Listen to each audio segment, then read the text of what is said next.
এ বাবা, এটা তো বেঁকে যাচ্ছে, তুই তো ঠিক করে করতেই পারছিস না। দে আমাকে, দেখ আমি কত সুন্দর করে দিচ্ছি, তাহলে আর কালকে ক্লাসে গিয়ে তোকে বকা খেতে হবে না। দেখ আমি এত ভালো করে করছি, একটুও বেরাচ্ছে না, দেখেছিস? নিয়ে যাবি খাতাটা, ম্যাডাম খুব ভালো বলবে। আরে এটা কি করছো তোমরা? আরে দেখো না, কালকেও ড্রয়িং ক্লাস আছে, তাই আমিও ড্রয়িংটা করে দিচ্ছি। মানে ওর ড্রয়িং ক্লাস আছে আর তুমি ওর ড্রয়িংটা করে দিচ্ছ, মানে এটা কি বুঝলাম না।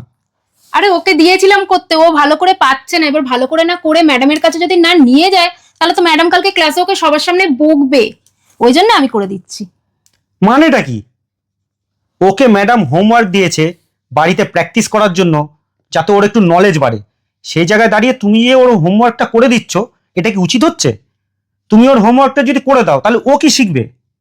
আরে আমি যদি ওর এটা না করে দিই, ম্যাডাম ভাববে হয়তো আমি বাড়িতে ওকে গাইডই করছি না, তাই ও টেরা বেকা করে নিয়ে গেছে, ওই জন্য আমি করে দিচ্ছি। এটা ভুল।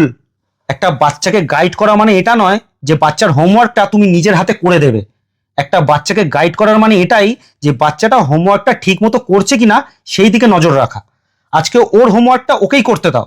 ও ভুল করুক ঠিক করুক যাই করুক না কেন, সেটা ওকে নিজের হাতে করতে হবে। তবে গিয়ে ও কিছু শিখবে, ওর নলেজ বাড়বে। আর এই নলেজ বাড়ানোর জন্যই একজন ম্যাডাম বা স্যার একজন বাচ্চাকে হোমওয়ার্কটা দেয়, যাতে সে কিছু শিখতে পারে। সেই হোমওয়ার্কটা যদি তুমি নিজের হাতে করে দাও তাহলে তো ও কিছু শিখতে পারলো না। আজকে তুমি এই হোমওয়ার্কটা ওকে করে দিচ্ছ, এটা গিয়ে ম্যাডামের কাছে ও জমা দেবে, ও হয়তো বাহবা পাবে, ওকে রাইট দেবে। কিন্তু একটা কথা কি জানো তুমি, যে এই হোমওয়ার্কটা ম্যাডাম যখনই দেখবে তখন কিন্তু ম্যাডাম বুঝে যাবে যে এই হোমওয়ার্কটা এই বাচ্চাটা করেনি, তাকে বাড়ির লোক সাহায্য করেছে, তাকে বাড়ির লোক এটা করে দিয়েছে। কারণ কি জানো, একজন ম্যাডাম বা স্যার যখন একজন বাচ্চার দায়িত্ব নেয়, তখন কিন্তু ম্যাডাম বা স্যার বোঝে যে এই বাচ্চাটার কতটুকু ক্ষমতা, সে কতটুকু করতে পারে। সেই অনুযায়ী একজন স্যার বা ম্যাডাম একটা বাচ্চাকে হোমওয়ার্ক দেয়। বুঝতে পারলে? আজকে তুমি যে করে দিচ্ছ সেটা কিন্তু ম্যাডাম বুঝে যাবে, তাহলে লাভ কি হলো? আজকে ওর কাজ ওকে করতে দাও। তুমি যদি করে দাও তাহলে ও তো কিছু শিখতে পারবে না জীবনে, না ও কিছু শিখতে পারবে না ম্যাডামের কাছে গিয়ে ও কিছু শিখতে পারবে।